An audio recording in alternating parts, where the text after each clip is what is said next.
What's going on, ladies and gentlemen? Future Knight Eric here, and I'm coming at you with yet again another deck profile. And as you can see on your screen today, we are going to be covering a Jinzo deck profile. Now you may be asking yourself, Eric, Future Knight, why would you ever build a Jinzo deck? Why would you ever profile such a deck on your channel? And the answer came from looking at the current meta and the current rogue strategies that are being used against said meta, with the meta being Kashtira, Sprite, and Labrynth, with Traptrix being probably the rogue contender that everyone has access to. What ends up happening is we see two trap decks being at the forefront of this format. So I thought to myself, what a better way to beat those two decks than to play the master of traps himself, Jinzo. And this is a list that I cooked up by pretty much binging every single Jinzo deck profile I could on YouTube. A huge shout out goes out to Thomas Fan, if I'm pronouncing that correctly, who actually saw a little bit of local success with the deck when Dragoon and Verte were still played in the deck. Obviously we don't have access to those cards now with Verte being banned, but I took a lot of the theory and a lot of the ideas from those deck profiles and it ended up cooking up something of my own. If I sound a little bit funny, I apologize. I recently had my wisdom teeth removed. It has been a few days now, so I shouldn't sound too wacky, but apologies there. Another reason that I decided to profile this deck is I joined the Jinzo Duelists Facebook group not too long ago, posted an exact screenshot of this list, and I saw that very list was shared to both a Traptrix Facebook group as well as a Labrynth Facebook group. Now, a quick disclaimer, this deck cannot beat Labrynth, not even in the slightest. Between their graveyard removal in the form of Big Welcome or the fact that Lady is 3000 attack points, this deck is terrible against Labrynth. But it is just a fun option of a deck that you can now play at a local level, and I mean if you're really brave and you know everyone in the room is playing Traptrix, a regional level. So please do not be afraid of seeing this deck running around, but on the other hand, I do encourage you, if you have access to these cards, like I've had for the longest time, I suggest that you play the deck, you try it out. In a format where trap decks are floating around, this deck will shine. And that's sort of my approach to building and playing the deck that I've taken. Not much else to say with regards to the deck, or I mean the theory behind why I built and profiling the deck, but one shout out I do have to give is, as you can see right here on the screen, we have this beautiful mat with my logo front and center for the Future Knight channel. A huge shout out goes out to AI Fest, my regular locals. In a ton of my videos, you'll know that AI Fest is the locals I go to the most. I'm there every weekend, playing in every tournament that they ever offer to play in. And just a huge shout out to them for sponsoring me with this absolutely stunning mat, slightly bigger than a normal standard size mat. Gives me a lot of space to maneuver my graveyard if I'm playing my classic decks like Burning Abyss. But yeah, just a huge shout outs to them. And I'm actually going to be taking this deck to a locals at AR Fest relatively soon. This video might come out afterwards, but I thought I would preview or at least record the video before, so that if any changes take place in a later profile, I can show them off. And I guess without further ado, we can just get straight into the deck profile. This is probably going to be a relatively longer deck profile, just because a lot of people don't know what the cards in the deck do. That being said though, everybody knows what Jinzo does. This is the main man himself. In case you don't know what Jinzo does, as long as this card remains face up on the field, all trap cards cannot be activated, so you can't even flip them face up, and the effects of all face up trap cards are also negated. So it's just an immediate blowout to trap cards on the field, which is absolutely insane. We only play 2 because he is actually a brick. You don't really want to see him in your hand. However, there are some games in a grind state where you do need a third, but I opted for 2 rather to not brick than 3 to brick at the potential of going into a grind game. So yeah, we are playing 2 Jinzo. Then we are playing 3 of the new Jinzo the Machine Menace. So this card is actually kind of crazy. A lot of lists that I saw only play 2 of this. I disagree entirely. This card is absolutely nutty. So if a trap card is face up on the field or in either graveyard, either is very important because this deck is a going second deck. Reason being is we're trying to get trap cards into the graveyard so that we can summon this Machine Menace. You can special summon this card from your hand, and if you do, it becomes level 6 until the end of the turn, giving you access to some of your rank 6 players, which is kind of nice. Then, during the main phase, quick effect, you can tribute this card and special summon 1 Jinzo from your hand or graveyard. Then you can destroy all traps your opponent's controls. If a card is set, reveal it. You can only use each effect of Jinzo the Machine Menace once per turn. So it's an extender that becomes a level 6. It's a quick tag out into Jinzo. One thing that I wish they would have done is if they made it a quick effect whenever you wanted to, because then this deck actually becomes a lot stronger. Being a going second OTK-esque deck, or a deck that you go second, break a board, and then establish your own board, just being able to tag out in battle phase just to get the extra 2,400 damage in would have been really, really nice. But we take what we can get, and this is one of the best cards in the archetype. The next 3 we play, which also a lot of people only play 2 of because of our ways to get to it, is 3 Psychic Bounder. So the reason I decided to play 3 of this, not that there's anyone out there that's really arguing like the list is solved, but the reason I decided to play 3 of this is because it's just your generally best normal summon, just out of nowhere. So if this card is normal special summoned is super relevant, also super great. You can add 1 Jinzo or 1 spell or trap card that specifically lists that card in its text from your deck to your hand. When another monster you control is attacked by opponent's monster, before damage calculation, you can destroy both the attacking monster and this card. That is kind of relevant because sometimes your end board is literally Jinzo plus Psychic Bounder, and you need to protect the Jinzo so that you can play in your next turn.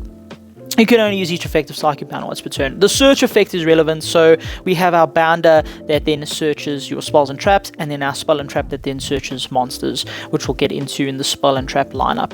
I decided to play one of the OG Jinzo cards, Jinzo Ejector. This is usually played at 1 or 2. I decided to play it at 1 just because you have to tribute itself to use its effect, which means you get rid of the body, where Psychic Bounder sort of does the same thing, but you don't have to tribute, which is, I thought, really convenient. So, Jinzo Ejector, this card's name becomes Jinzo while in the field or in the graveyard. That is also relevant because a lot of your cards can now revive or gain access to this card quite easily. You can tribute this card and add 1 Jinzo monster from your deck to your hand. So this does allow you to add Jinzo the Machine Menace. Then, reveal all set cards in your opponent's spell and trap card zones, and if there are any trap cards among them, you can special summon Jinzo monsters from your hand up to the number of trap cards revealed. So if you have 2 Jinzos in hand and reveal 2 trap cards, you summon 2 Jinzos for free, which is super awesome. Doesn't actually come up. There was, in a little bit of my testing, an instance where you could add Menace, reveal, and then special Menace, but you can special Menace anyway if there's a trap in the graveyard, which is part of the strategy in a way. But pretty cool card, a level 4, just another name. When you summon it off of our other monster that I'll show a little bit later, it's got 2000 defense, so it's just a strong card to have, at least as a one-of. Another example of a strong card to have, at least as a one-of, is Psychic Mega Cyber. So this is not a Jinzo card per se, sort of like Psychic Bounder, but I think it is worth playing, it being a level 6 and because of its effect. If your opponent controls more spell trap cards than you do, you can special summon this card from your hand. So it's a Cyber Dragon for spells and traps, which is pretty awesome. You can only special summon 1 Psychic Mega Cyber once per turn this way. When this card declares an attack on an opponent's effect monster while you control the Jinzo, you can tribute this card and place that opponent's monster face up in their spell and trap card zone as a continuous trap. You can only use this effect of Psychic Mega Cyber once per turn. So it gives them or forces them to have a trap card where in some decks they wouldn't be having any trap cards, but it's also just a great extender, being able to just plonk itself down as a 2/2 and a level 6 to go into your rank 6 plays. And then the last Jinzo card is the OG Jinzo Returner. So the only pseudo brick in the entire deck This card is disgusting if you draw it. It's literally the worst card in your deck. However, if it stays in deck, it actually allows for some crazy plays in your second turn. So if you're going second, it would be turn 4. It allows for almost +3 combo, which is crazy. But this card reads, this card can attack your opponent directly. When this card is sent to your graveyard, you can special summon 1 Jinzo from your graveyard, but you destroy it during the end phase. Insane card. I'll show a couple of the combos that I've discovered with the deck at the end of the video if you're interested, but this is a key element of one of those combos. And that's it for the Jinzo cards. I would say standard, but there is no standard, so yep, that's just the Jinzo cards. Then the actual best card in the deck, 3 Summoner Monk. So he is insane for many reasons. Obviously, all of your pseudo starters, in a way, these 4 cards are level 4s, and it gives you access to rank 4 players as well as link climb players, which is really, really strong. You're also playing a lot of spell cards because you're not playing a lot of trap cards, which means the discard fodder for this card is almost always accessible. Insane card. If this gets hand trapped, you do suffer quite a bit, but if it goes through, it means a lot of your plays can actually break your opponent's board and set up your own board. And then the final monsters, we are playing Kaijus. My theory behind the Kaijus is that Labrynth, when they summon Lady, it cannot be targeted. And it's huge, so it becomes very difficult to get over. And with regards to Traptrix, when they summon Rafflesia, they now have a way to activate trap cards as a monster effect rather than a trap card effect. So this sort of bypasses all of those issues by just plonking down a Seal or Jizikuru. And Jizikuru actually has a little bit of synergy with the deck, being a machine, which I'll get into when we talk about spell cards. But 4 Kaijus, I decided to go 2 names, 2 of the same name, just because of the machine synergy, and then Gameciel being the lowest attack. Also, their level is quite relevant for your extra deck. We are playing the BLS link, and being able to make that unaffected or untargetable and indestructible rather, is really, really strong. Then for our spells, so the card that no one will know, which is a little bit of a game actually, is Law of the Cosmos. So I really like this card. It is your searcher for your Jinzo monsters. Your opponent can either set 1 trap card directly from their hand or deck. Then, if they did, I special summon a Jinzo from your deck. So basically, you forcing them to give you Jinzo if they set a trap card, which sometimes is not actually what you want. You actually want the optional or the other effect that triggers. So if they did not, you add 1 Jinzo, 1 monster that specifically lists that card in its text, which gets you access to engine pieces. So it's kind of a game. It's either like, okay, you're going to give me Jinzo, or you're going to give me access to Jinzo. So it's a decision they have to make, and either way, you're getting access to Jinzo, which is a very important part of the deck, obviously. And then you can only activate 1 Law of the Cosmos per turn. Pretty cool card. I was originally playing it at 2, but just having access to your cards that actually do things in your engine is necessary. Then the actual best spell card in the entire deck, Psychic Wave. We are only playing 2 because it is a hard once per turn, and it is very, very slow. This card reads, if you control a machine monster, send 1 Jinzo from your hand or deck to the graveyard and inflict 600 damage to your opponents. This is the OG Jinzo, by the way. Just a relevant fact there. And it does a little bit of burn damage. It is a quick play, so you can do it during your opponent's turn. Then, during your main phase, except the turn this card was sent to the graveyard, you can banish this card from your graveyard, target 1 machine monster in your graveyard, and send 1 Jinzo monster from your deck to the graveyard. And if you do, add that targeted monster to your hand. You can only use this effect of Psychic Wave once per turn. So that is obviously super relevant with our Jinzo Returner. Jinzo Returner does not actually miss timing in that instance, but I'll show off that little combo at the end of the video. But this card, the turn after it's been sent to the graveyard in your main phase, is like a pseudo +3. It's so strong. So you have to play it at 2. And then the final card is a 1 of Cyber Energy Shock. So going first, this deck actually doesn't do a lot. It can set up a Jinzo, which doesn't do a lot against a lot of decks. However, I wanted to play a card that I could gain access to just for some form of disruption if I'm forced to go first, and even going second is just a decent card. So this card reads, if you control a Jinzo, target one card on the field and destroy it.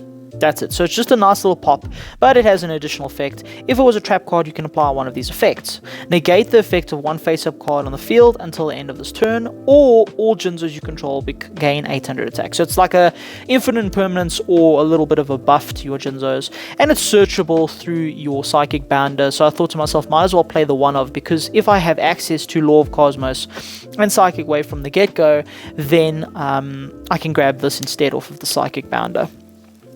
And that is actually pretty much it for the Jinzo cards. Everything else in this deck is just to support what the deck's trying to do, which is crack a board, set up a Jinzo, set up a Zeus, set up the BLS link, and just keep playing from there. So we are, of course, playing 3 Pot of Prosperity. This is to dig for any engine pieces that we require.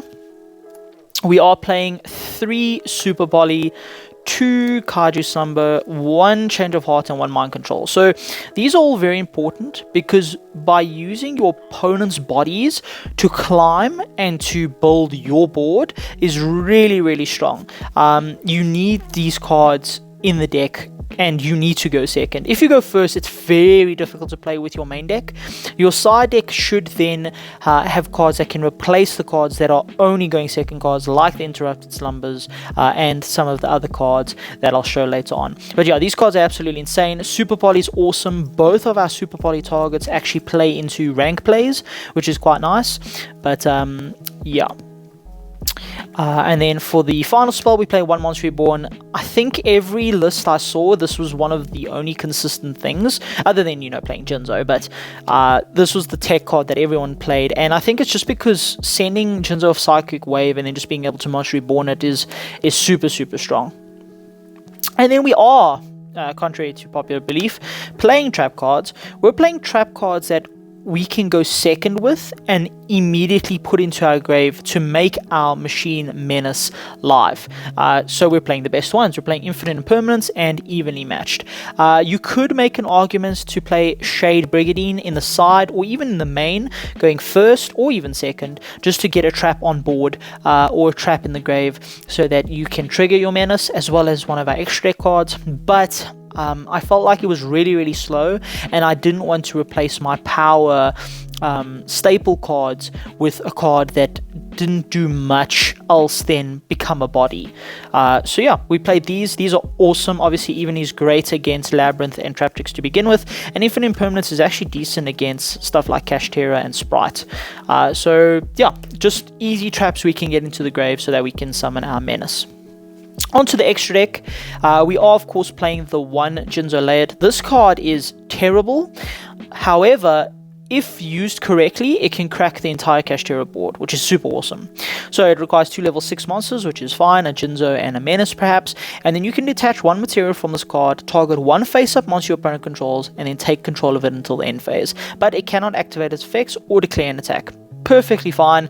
You can steal it to make link plays, you can steal it for anything. You can make a Zeus, you can steal a Rise Heart, make a Zeus on top of it. It's just a good card just to steal. However, it has an additional effect. If a trap card is on the field, and God, I wish it said grave as well, but if a trap card is on the field, you can tribute 1 monster, and if you do, destroy 1 face-up card on the field. So the whole idea is that you take control of a monster, tribute it, and then pop a card, and you can only use each effect of Jinzo Laid once per turn. A steal effect definitely comes up a lot more. He's good 2400. You're playing a Jinzo deck, you have to play him. Then for the cards that actually matter, we are playing 2 Zeus. Every time you go second, you want to end on a Zeus. A Zeus plus a Jinzo is full OTK in your follow-up turn. If you don't OTK them already, this deck can't function without Zeus.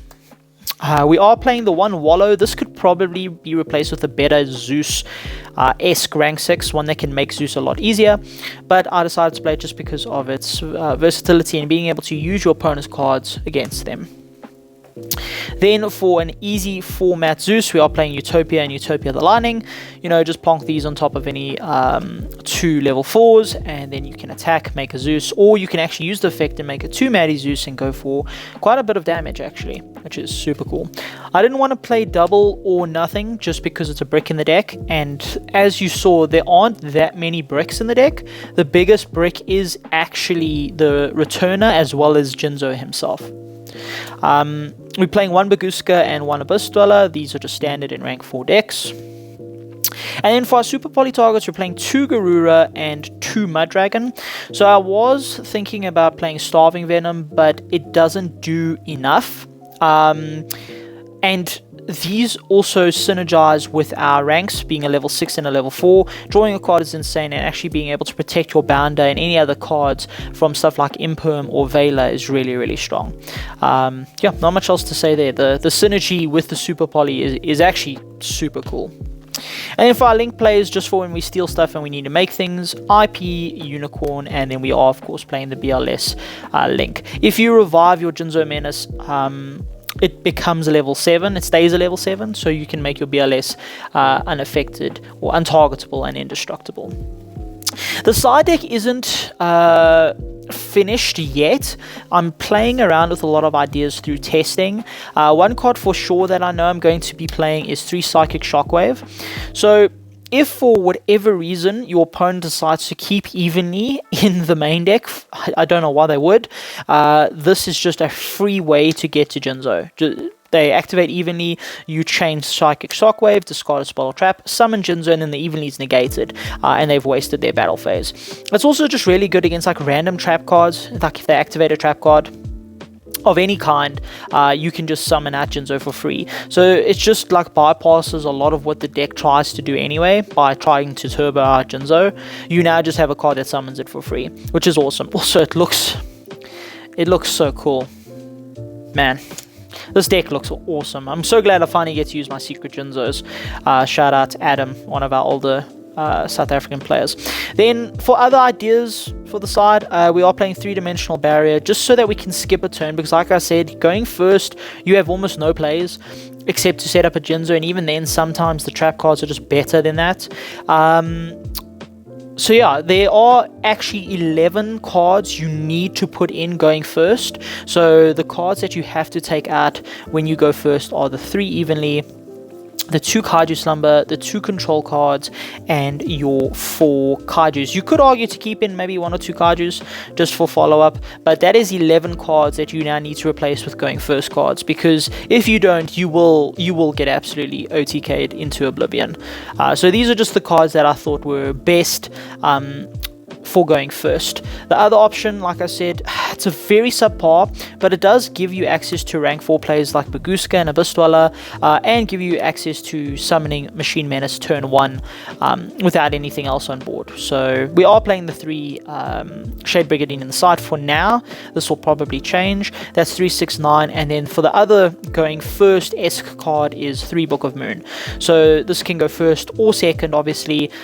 You can either flip on if they make you go second, or you can set it and flip during their turn as well. So it's just a great card to put in, because if they don't make you go first, you still have a going second card, which is awesome. And then there are 3 spaces left. The one card I'm definitely going to be playing is Harpy's Feather Duster. Just being able to plonk this down, clear their back row, get a trap engraved to make your Menace live. Super strong, and you have to play it. The other 2 cards, I'm thinking maybe 2 Nibiru in the side, or 2 Droll, or just two of something else. I could also probably cut the Shade Brigandines just because of how slow it is, and drawing them late game, they do nothing. But it's still experimental at this point. I mean, this entire list is experimental. One card I'm also thinking about messing around with is Jinzo Lord. So obviously a super searchable card that can be special summoned by sending a face-up Jinzo to the graveyard. Same thing as Jinzo, you can't activate traps and the face-up effects are negated. However, he's got an additional effect where you can destroy all face-up trap cards and inflict 300 damage to your opponent for each, so it's a little bit of burn. And he's 2/6, so it's just a little bit more damage, but I don't think it's worth playing because it's just an additional brick in your deck. And the other card is Moon Mirror Shield, just to make your Jinzo unkillable by battle. because that is the biggest issue that comes up with the Labrynth matchup. It's just because of how big Lady is. But that is pretty much it for the deck profile, ladies and gentlemen. Like I said, this is super experimental, super fun, super casual. Please do not take this to any big event expecting to do super well. But I think you could take it to a local scene and give it a bash, and hopefully you get paired up against those trap decks, and then you just get basically auto wins against them. If you are satisfied with the deck profile and have a good idea of what everything does, then I'll catch you in the next one. If not, stick around for the combos. But otherwise, this is Future Knight signing out. Alright, ladies and gentlemen, so the combos for this deck are a little bit odd because you don't need sculpted hands per se, but you do need combinations of cards that you play at 3 anyway. So, for example, I mean, we're always going second. This is the most optimal hand you could ever see, but going second means we have access to drawing that extra card, and it means that we have access to combos that we wouldn't normally have going first. We also have Prosperity to dig for our combo pieces, which ends up making the deck a lot more consistent. The consistency of the deck is actually not the worst part of the deck. It is actually relatively consistent. So this is probably one of the more optimal hands that you could have, and obviously there's ways you can replace this. This could be Law of the Cosmos, this could be Law of the Cosmos, this could be Evenly. It just, this is the stock standard combo, I would say, with just your normal summon. So going second, you would obviously Imperm, get your Imperm in the grave. You would then normal summon your Psychic Bounder. Psychic Bounder, in this instance, because we already have the monster, you would always search for Psychic Wave, and then I can show you the follow-up play with how Psychic Wave works. You would then go Psychic Wave to dump your Jinzo. Just want to make sure everything is in frame. Burn them for 600. Then you can go special summon your Jinzo the Machine Menace, and then Machine Menace effect, tribute itself, summon back your Jinzo, and then you'll pop all trap cards on the field. If they're set, you reveal, and then you get a pop. Then during your turn, if they try and kill your Jinzo or attack your Jinzo, you can use Psychic Bounder to tribute, to protect, and then let's just say they do actually end up killing your Jinzo. If they don't, it's fine, but let's say that they do, right? So then you end on a clear board. They didn't kill you, hopefully, and then Psychic Wave becomes super strong in this instance. So you go Psychic Wave effect, banish, targeting Jinzo the Machine Menace, or you can even target Psychic Bounder. You don't target your Jinzo because you have 100 ways to revive it. In fact, we're going to revive it right now by sending our Jinzo Returner to the grave. It does not miss timing. I can't give you an exact explanation why, but from what I've seen on Judge's Lounge, as well as the fact that he's literally on the card art reviving Jinzo, we know that he revives Jinzo. So you add back your Psychic Bounder, new effect, Jinzo will then summon itself, just locking out the traps. You then have a normal summon, which can then grab you a pop in the form of your Cyber Energy Shock, or it can grab you a Law of the Cosmos. If it grabs you a Law of the Cosmos and you already have a Jinzo, so they'll probably just end up giving you another Jinzo. If not, it also works out that you can just add Jinzo the Machine Menace. Both are special summons, so it sort of gives them the illusion of choice, but they don't actually have a choice in the matter. You can then special summon your Menace, and now you have rank 6 plays, or if you added this, you have a pop that you can immediately do. Remember, the Jinzo summoned off of your Returner will die in the end phase, so you probably want to go into a rank 6 play anyway. You can go into Jinzo Layered, detach, steal something, you can then attack, and then you can main phase 2, you can make a BLS link, or you can make a link to IP with a Jinzo Layered with a card in hand. So it just gives you a lot of different options in that way. So yeah, that is pretty much it for like a very basic combo, a Psychic Wave combo. Card is absolutely really good. It's probably the best card in the deck just for follow-up plays and just to keep going if they clear everything. You saw from a clear board, you can end up making rank 6 plays. You can summon a Jinzo, a Menace, a Psychic Bounder, and just get bodies floating. And of course, these are smaller hands and hands that we will commonly see because we're playing 3 of a lot of the cards that we play in the deck. But that is pretty much it, ladies and gentlemen. I hope you enjoyed this deck profile and a little bit of a combo. The deck is super fun. If you do have access to the cards, I highly suggest you give it a go. And this is Future Knight signing out.